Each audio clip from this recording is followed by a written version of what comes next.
Case Blue. Axis strategy. Background. On 22 June 1940, when the Wehrmacht had launched Operation Barbarossa with the intention of defeating the Soviets in a blitzkrieg lasting only months. The Axis offensive had met with initial success, and the Red Army had suffered some major defeats before halting the Axis units just short of Moscow November/December 1941. Although the Germans had captured vast areas of land and important industrial centers, the Soviet Union remained in the war. In the winter of 1941–42, the Soviets struck back in a series of successful counteroffensives, pushing back the German threat to Moscow. Despite these setbacks, Hitler wanted an offensive solution, for which he required the oil resources of the Caucasus. By February 1942, the German Army High Command OKH had begun to develop plans for a follow-up campaign to the aborted Barbarossa offensive, with the Caucasus as its principal objective. On 5 April 1942, Hitler laid out the elements of the plan now known as Case Blue Blau in Führer Directive No. 41. The directive stated the main goals of the 1942 summer campaign on Germany's Eastern Front: holding attacks for Army Group AG Center, the capture of Leningrad and the link-up with Finland for AG North, and the capture of the Caucasus region for Army Group South. The main focus was to be the capture of the Caucasus region. The oil fields. The Caucasus, a large, culturally diverse region traversed by its eponymous mountains, is bounded by the Black Sea to the west and the Caspian Sea to the east. The region north of the mountains was a production center for grain, cotton, and heavy farm machinery, while its two main oil fields at Makop, near the Black Sea, and Grozny, about halfway between the Black and the Caspian Seas, produced about 10% of all Soviet oil. South of the mountains lay Transcaucasia, comprising Georgia, Azerbaijan, and Armenia. This heavily industrialized and densely populated area contained some of the largest oil fields in the world. Baku, the capital of Azerbaijan, was one of the richest, producing 80% of the Soviet Union's oil, about 24 million tons in 1942 alone. The Caucasus also possessed plentiful coal and peat, as well as non-ferrous and rare metals. Manganese deposits at Chayachara, in Transcaucasia, formed the richest single source in the world, yielding 1.5 million tons of manganese, or annually, half of the Soviet Union's total production. The Cuban region of the Caucasus also produced large amounts of wheat, corn, sunflower seeds, and sugar beets, all essential in the production of food. These resources were of immense importance to Hitler and the German war effort. Of the 3 million tons of oil Germany consumed per year, 85% was imported, mainly from the United States, Venezuela, and Iran. When war broke out in September 1939, the British naval blockade cut Germany off from the Americas and the Middle East, leaving the country reliant on oil-rich European countries such as Romania to supply the resource. An indication of German reliance on Romania is evident from its oil consumption. In 1938, just one-third of the 7,500,000 tons consumed by Germany came from domestic stocks. Oil had always been Germany's Achilles heel, and by the end of 1941, Hitler had nearly exhausted Germany's reserves, which left him with only two significant sources of oil: the country's own synthetic production and the Romanian oil fields, with the latter supplying 75% of Germany's oil imports in 1941. Aware of his declining oil resources, and fearful of enemy air attacks on Romania, Germany's main source of crude oil, Hitler's strategy was increasingly driven by the need to protect Romania and acquire new resources, essential if he wanted to continue waging a prolonged war against a growing list of enemies. In late 1941, the Romanians warned Hitler. For these reasons, the Soviet oil fields were extremely important to Germany's industry and armed forces. As the war became global, the power of the Allies grew and shortages started to occur in Axis resources. Planning. Axis forces. The German plan involved a three-staged attack. Blau I 4th Panzer Army, commanded by Hermann Hoth, transferred from Army Group Center, and the Second Army, supported by the Second Hungarian Army, would attack from Kursk to Voronish and continue the advance, anchoring the northern flank of the offensive towards the Volga. Blau Roman II, 6th Army, commanded by Friedrich Paulus, would attack from Karkov and move in parallel with 4th Panzer Army to reach the Volga at Stalingrad, whose capture was not deemed necessary. Blau Roman III, 1st Panzer Army, would then strike south towards the lower Don River, with 17th Army on the western flank and 4th Romanian Army on the eastern flank. The strategic objectives of the operation were the oil fields at Makip, Grozny and Baku. As in Barbarossa, these movements were expected to result in a series of grand encirclements of Soviet troops. The offensive was to be conducted across the southern Russian-Cuban steppe utilizing the following Army Group units: Northern Sector Volga Campaign, Army Group B, General Field Marshal Maximilian von Weich's 2nd Army, General Hans von Salmuth LV Army Corps R.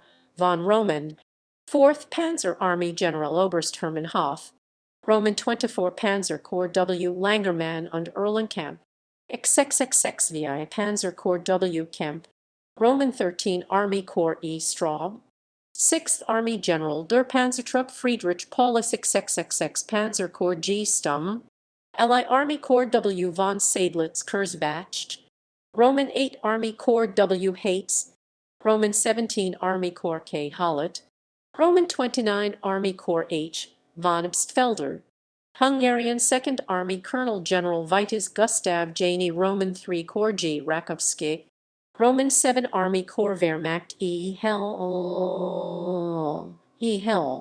arrived 21-25 July, Roman 4 Corps L. CSAT, Roman 7 Corps EJMCs, Romanian 4th Army, Italian 8th Army arrived 11-15 August, General Italo Garibaldi, Roman 2 Corps G. Zangherier, Roman 35 Corps G. Mess,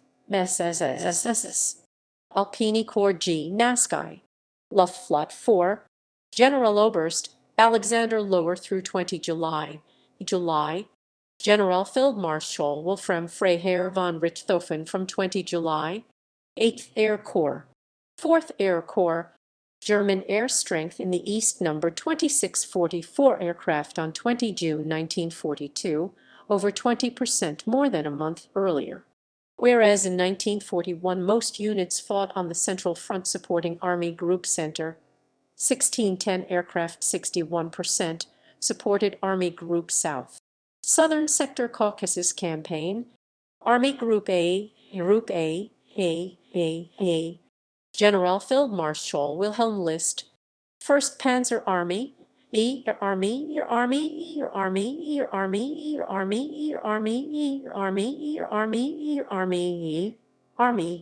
17th Army, 8th Army, 3rd Romanian Army, 11th Army, 8th Army, 10th Army. Soviet forces. The Soviet Army Command Staff failed to discern the direction of the main German strategic offensive anticipated in 1942, even though they were in possession of the German plans. On 19 June, the Chief of Operations of the 23rd Panzer Division, Major Joachim Reichel, was shot down over Soviet-held territory while flying an observation aircraft over the front near Karkov. The Soviets recovered maps from his aircraft detailing the exact German plans for Case Blue. The plans were handed over to Stavka in Moscow. Joseph Stalin, however, believed it to be a German ruse, remaining convinced that the primary German strategic goal in 1942 would be Moscow, in part due to Operation Kremlin Fall Kreml, a German deception plan aimed at the city. As a result, the majority of Red Army troops were deployed there, although the direction from which the Case Blue offensive would come was still defended by the Bryansk, southwestern, southern, and North Caucasian fronts. With about 1 million soldiers at the front line and another 1.7 million in reserve armies, their forces accounted for about 1/4 of all Soviet troops. Following the disastrous start of Case Blue for the Soviets, they reorganized their front lines several times. Over the course of the campaign, the Soviets also fielded the Voronish Front, Don Front, Stalingrad Front, Transcaucasian Front, and the Caucasian Front, though not all existed at the same time. With the German thrust expected in the north, Stavka planned several local offensives in the south to weaken the Germans. The most important of these was aimed at the city of Karkov and would be conducted mainly by the Southwestern Front under Semyon Timoshenko, supported by the Southern Front commanded by Rodion Malinovsky. The operation was scheduled for 12 May, just prior to a planned German offensive in the area. The ensuing Second Battle of Kharkov ended in disaster for the Soviets, severely weakening their mobile forces. At the same time, the Axis clearing of the Kerch Peninsula together with the Battle of Sevastopol, which lasted until July, weakened the Soviets further and allowed the Germans to supply army group across the Kerch Peninsula through the Kuban. The Red Army order of battle at the start of the campaign.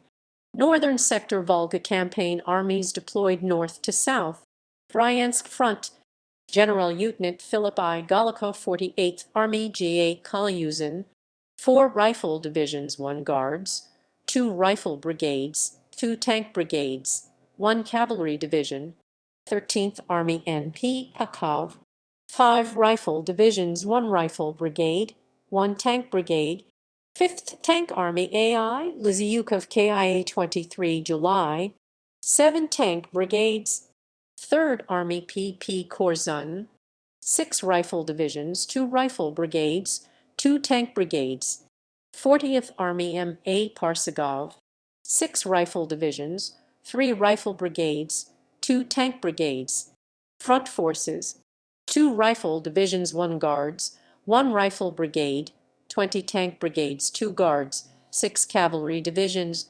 2nd Air Army, Air Army, General Major Stepan Y. Krasovsky. Aviation divisions, 3 fighter, 4 ground attack, 2 bomber, 1 night bomber. Southwestern Front. Marshal Semyon K. Timoshenko, 28th Army D. I. Ryabyshev. 7 rifle divisions, 1 guards, 5 tank brigades, 1 guards. 38th Army K.S. Moskalenko. 8 rifle divisions, 7 tank brigades, 1 independent tank battalion. 9th Army F.A. Parkhomenko. 8 rifle divisions, 1 tank brigade, 3 cavalry divisions. 13th Army A.I. Danilov. 5 rifle divisions, 1 NKVD motorized rifle division, 3 tank brigades. Front forces: 8 tank brigades, 2 independent tank battalions, 3 cavalry divisions. 8th Air Army, General Major Timofey T. K. Tryukin. Aviation divisions, 5 fighter, 2 ground attack, 2 bomber, 2 night bomber. The offensive. Opening phase. The German offensive commenced on 28 June 1942, with 4th Panzer Army starting its drive towards Voronish. Due to a chaotic Soviet retreat, the Germans were able to advance rapidly, restoring Wehrmacht confidence for the upcoming major offensive. Close air support from the Luftwaff also played an important role in this early success. It contained the Red Air Force through air superiority operations and provided interdiction through attacks on airfields and Soviet defense lines.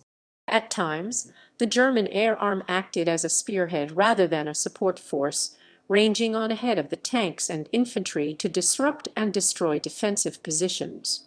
As many as 100 German aircraft were concentrated on a single Soviet division in the path of the spearhead during this phase. General Kazakov, the Bryansk Front's chief of staff, noted the strength and effectiveness of the Axis aviation. Within 26 days, the Soviets lost 783 aircraft from the 2nd, 4th, 5th, and 8th Air Armies, compared to a German total of 175. By 5 July, forward elements of 4th Panzer Army had reached the Don River near Voronish and became embroiled in the battle to capture the city. Stalin and the Soviet command still expected the main German thrust in the north against Moscow, and believed the Germans would turn north after Voronish to threaten the capital.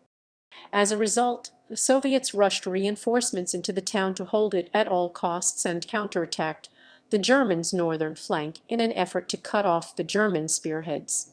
5th Tank Army, commanded by Major General A.I. Lysyukov, managed to achieve some minor successes when it began its attack on 6 July, but was forced back to its starting positions by 15 July, losing about half of its tanks in the process.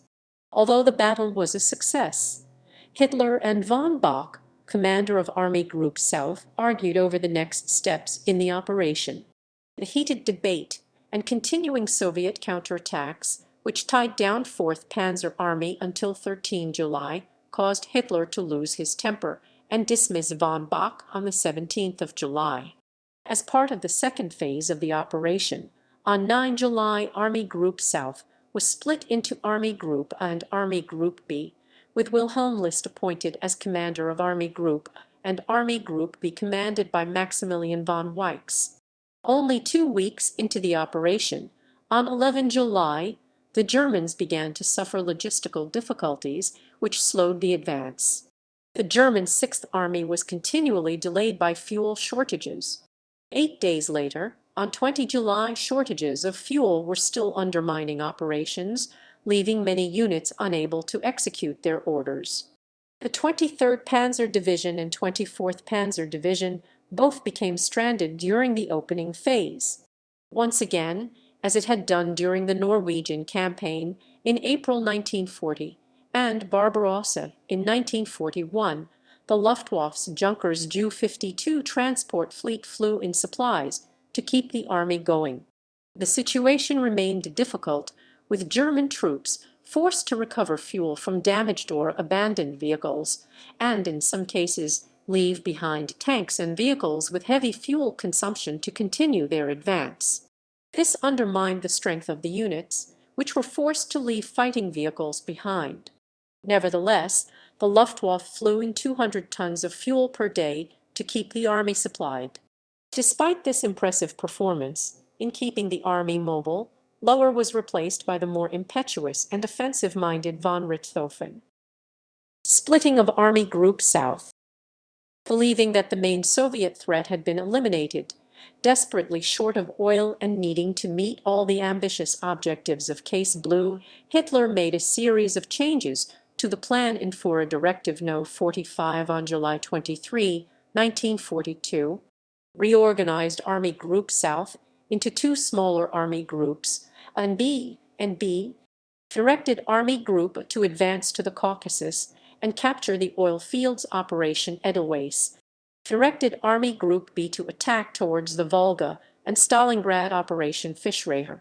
There is no evidence Hitler was opposed by or received complaints from Franz Halder, chief of the General Staff, or anyone else about the directive until August 1942. The new directive created enormous logistical difficulties, with Hitler expecting both army groups to advance along different routes. Logistics lines were already at breaking point, with ammunition and fuel shortages most apparent, and it would be impossible to advance using the conservative supply rates he demanded. The divergence of the army groups would also open a dangerous gap between the armies, which could be exploited by the Soviets. The Italian Alpine Corps of the Italian Army in the Soviet Union did not arrive in the Caucasus Mountains with Army Group A, instead remaining with 6th Army.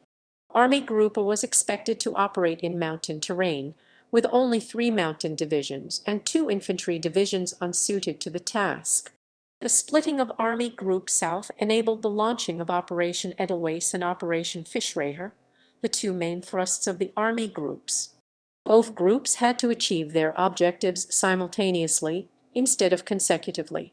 The success of the initial advance was such that Hitler ordered the 4th Panzer Army South to assist the 1st Panzer Army to cross the lower Don River. This assistance was not needed, and Kleist later complained that 4th Panzer Army clogged the roads, and that if they had carried on towards Stalingrad, they could have taken it in July. When it turned north again 2 weeks later, The Soviets had gathered enough forces together at Stalingrad to check its advance. Army Group A, Caucasus. Breaking into the Caucasus. With air support from the Ju-87s of Sturmkampfgeschwader 77, lists Army Group A recaptured Rostov, the gate to the Caucasus, on 23 July 1942 relatively easily. The Luftwaffe had air superiority in the early phase of the operation, which was of great help to the ground forces. With the Don crossing secured and Sixth Army's advance flagging on the Volga front, Hitler transferred the 4th Panzer Army to Army Group B and sent it back to the Volga. The redeployment used enormous amounts of fuel to transfer the army by air and road. After crossing the Don on 25 July, Army Group A fanned out on a 200 km 120 mi front from the Sea of Azov to Zimlianskaya, today Zimliansk. The German 17th Army, along with elements of the 11th Army and the Romanian 3rd Army, maneuvered west towards the east coast of the Black Sea, while the 1st Panzer Army attacked to the southeast. The 17th Army made a slow advance, but the 1st Panzer Army had freedom of action.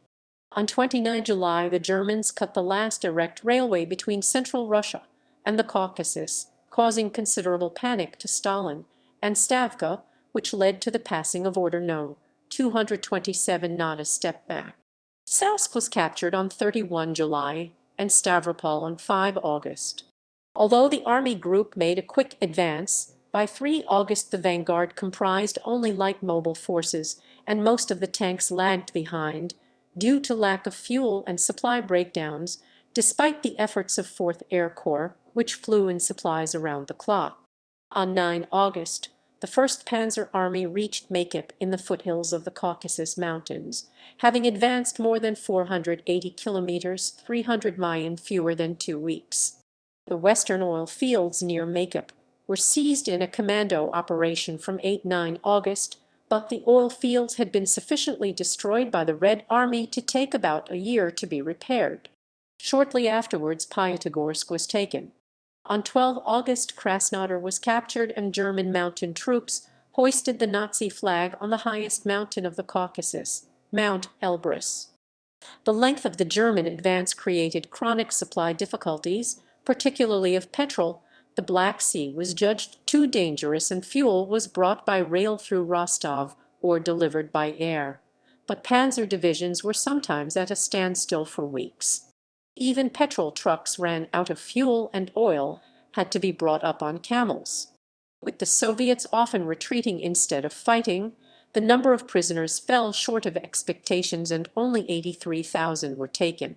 As Hitler and OKH began to concentrate on Stalingrad, some of Klest's mobile forces were diverted.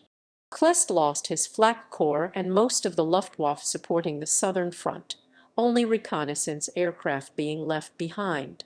The Voyeno-Vozdechny Sily VVS brought in about 800 bombers, a third of which were operational.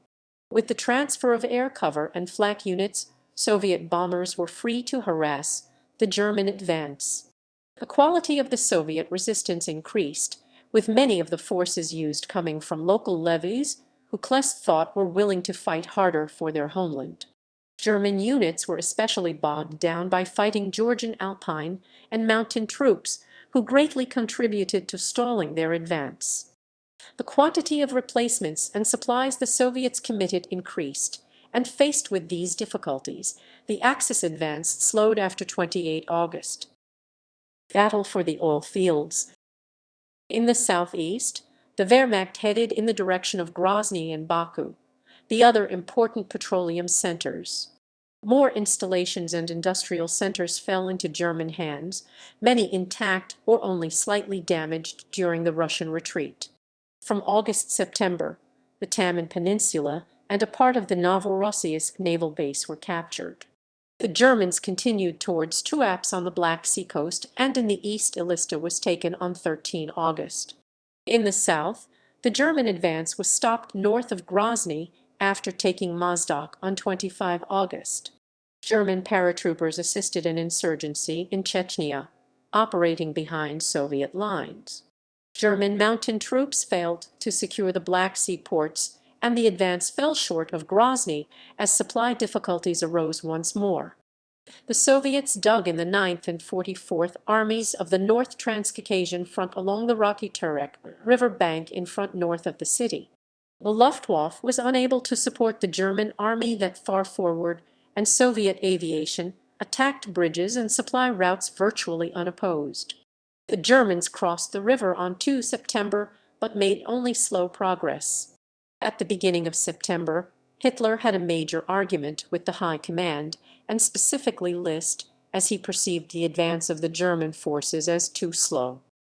As a result, Hitler dismissed List on 9 September and took direct command of Army Group A himself. The Germans took Tuapse and got to the peaks. Axis ships transported 30,605 men, 13,254 horses and 6,265 motor vehicles across the Black Sea from Romania from 1–2 September. With the reinforcements, the Germans captured most of the Black Sea naval bases, but were held up at Novorossiysk, where the Soviet 47th Army had prepared for a long siege. The port fell on 10 September, after a 4-day battle, the final German victory in the Caucasus.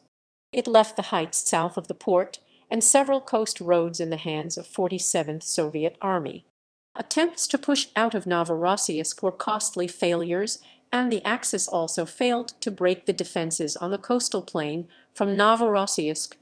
Romanian army losses were particularly high, and the Romanian 3rd Mountain Division was nearly wiped out by a Soviet counter-attack from 25–26 September. Further east, the Axis enjoyed greater success, and on 1 September, the Germans took Calcutta, halfway between Elista and Astrakhan.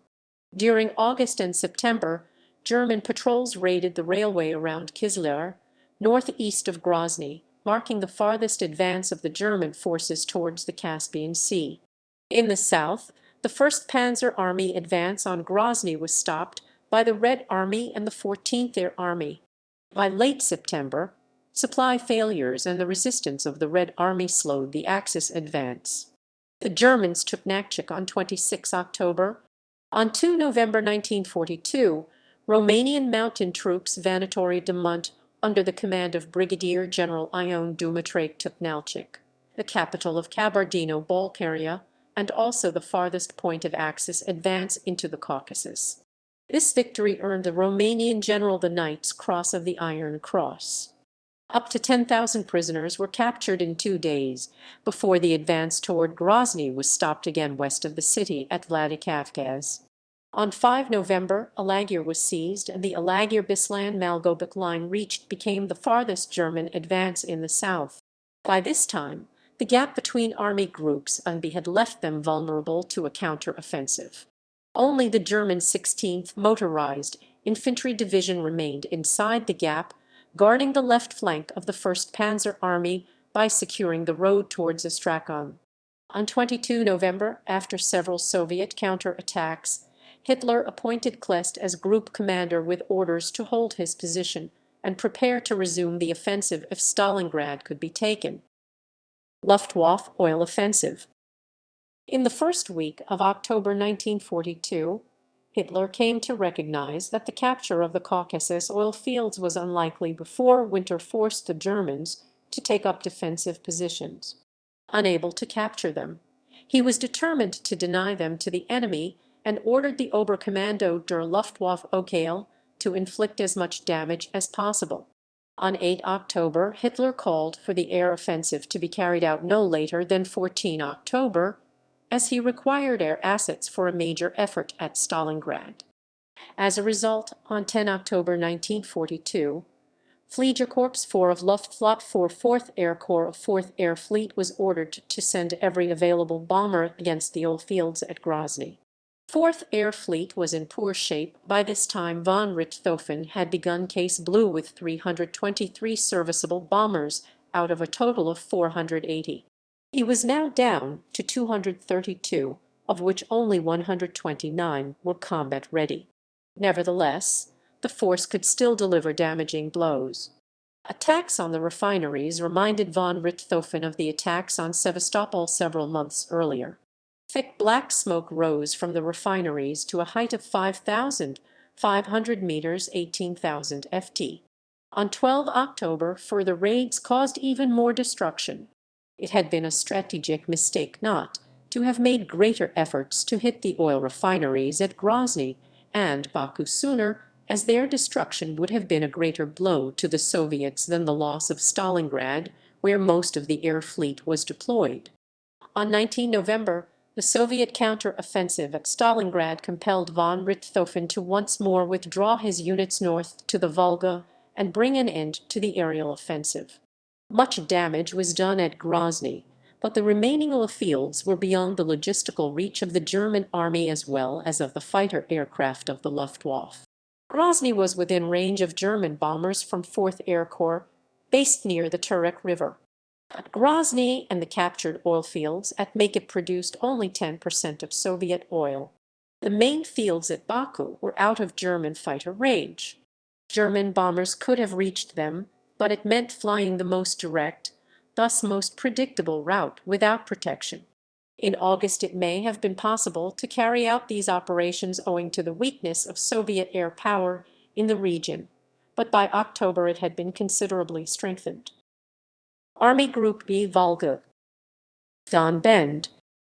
On 23 July, the main body of Army Group B started its advance toward the Don. The Germans met with increasing Soviet resistance from the new Stalingrad front, with the 62nd and 64th Soviet armies. On 26 July, Roman 14 Panzer Corps broke through and reached the Don, where the new 1st and 4th Tank Armies conducted several futile counter-attacks by inexperienced troops.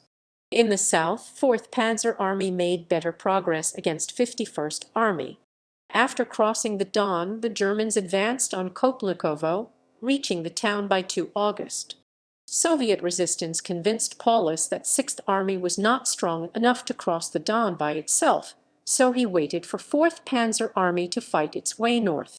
On 4 August, the Germans were still 97 km 60 mi from Stalingrad.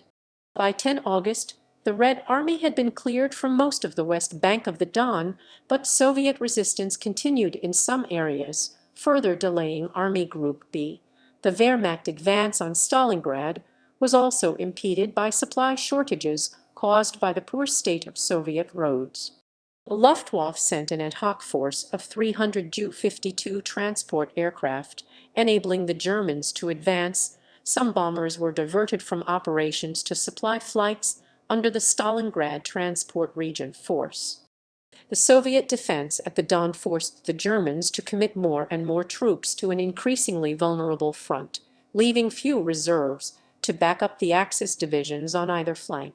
The Soviets made several counter-attacks on the northern flank of Army Group B between Stalingrad and Voronish. From 28 August, the 63rd Army and the 21st Army counter-attacked near Serafimovich, forcing the Italian 8th Army to fall back.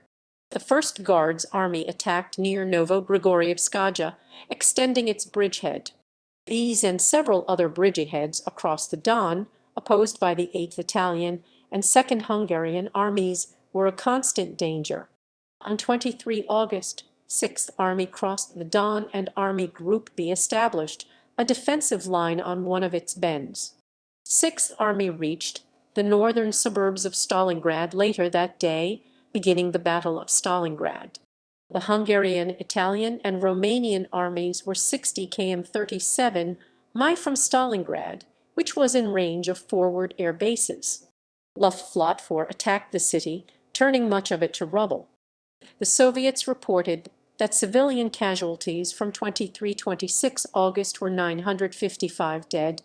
6th Army advanced from the north via Kalach, and 4th Panzer Army came up from the south through Kopnikovo.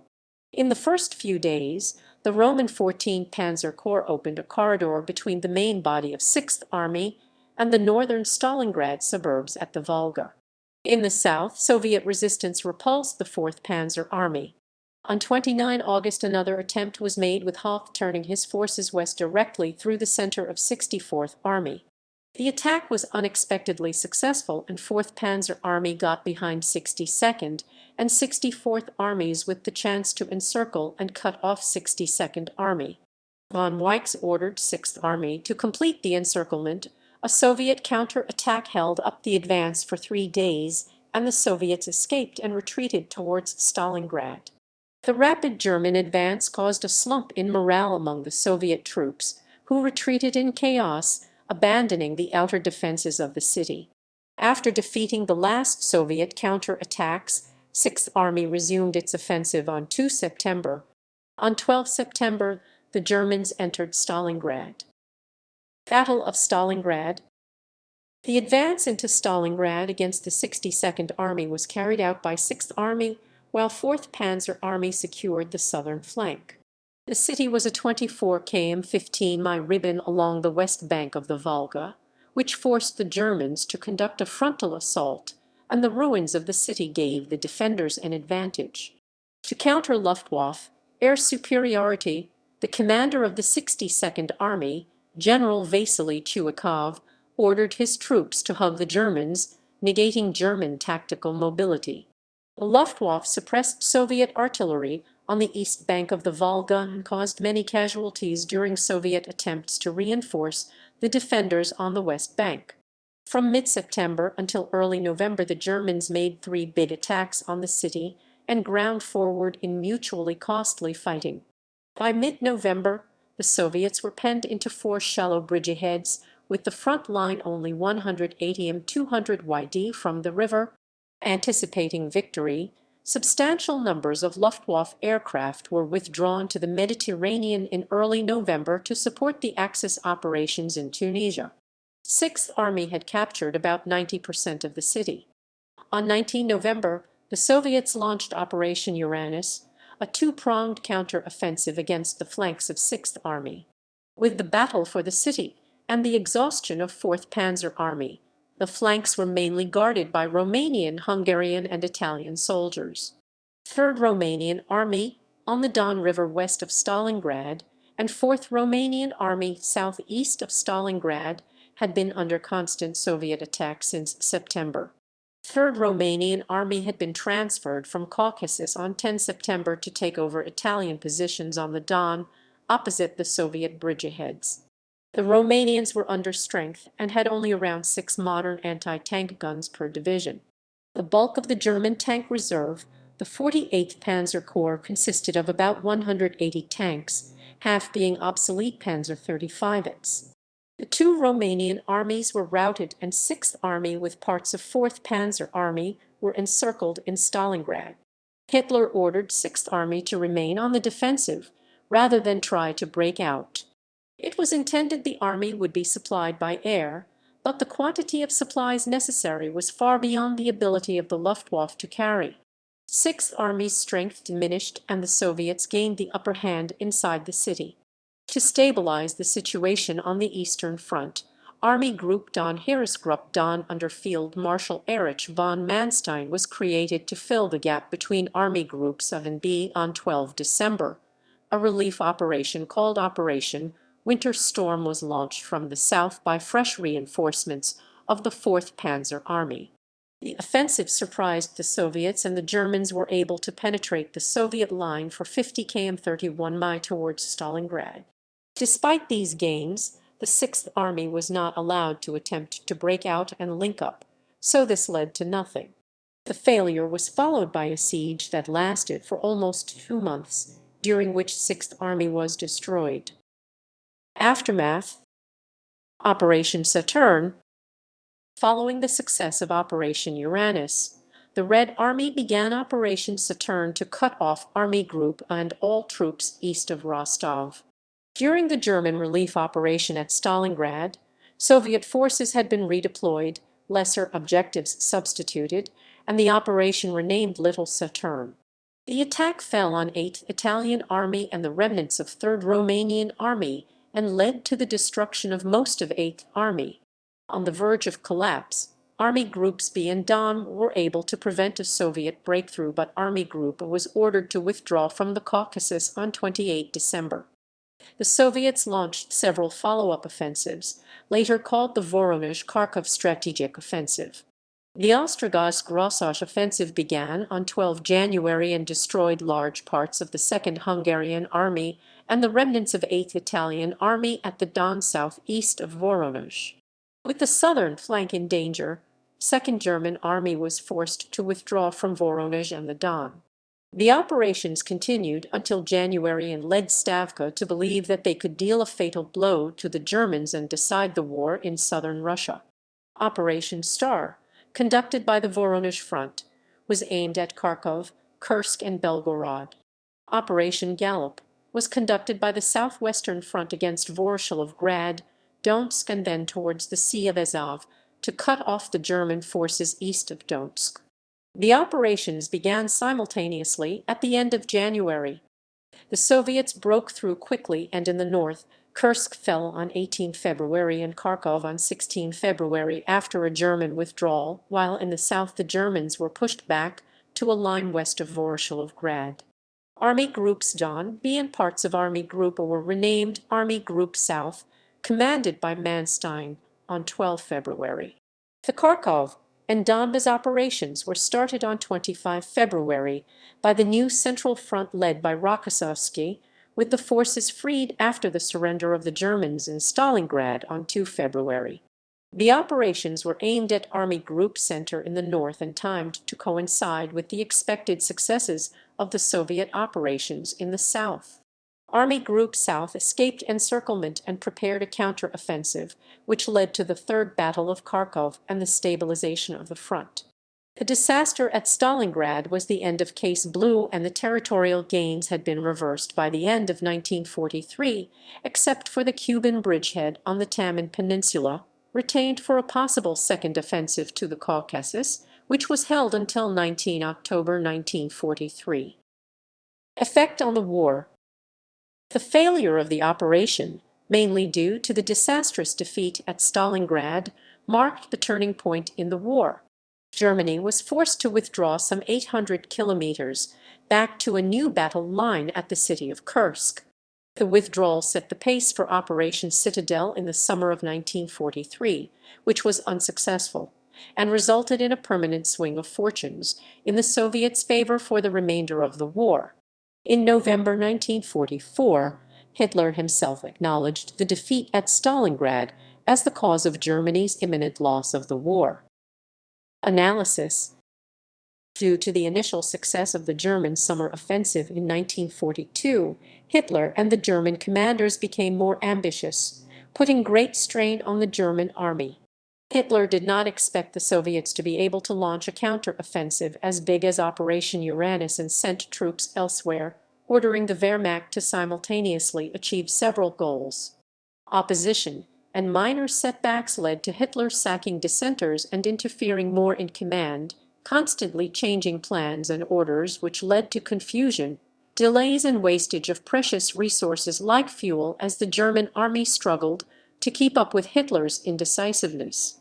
Overextension reduced the capabilities of the German army and its allies to defend this territory, and the Soviets mounted a decisive offensive at Stalingrad, encircling a German army. Soon both sides concentrated on the battle for the city, making the Caucasus a secondary theater. With Army Group B unable to hold the Volga line, Soviet offensives almost cut off Army Group in the Caucasus, and it was forced to withdraw. The surrender of 6th Army was a huge blow to German morale, and it came as a great shock to Hitler. Despite the destruction of 6th Army, the Soviets were only able to force the German army back from the Caucasus. The Soviet command overestimated its capabilities and pushed its forces forward to the limit of its supply lines, which led to defeat at the Third Battle of Kharkov and left the Germans able to fight the Battle of Kursk.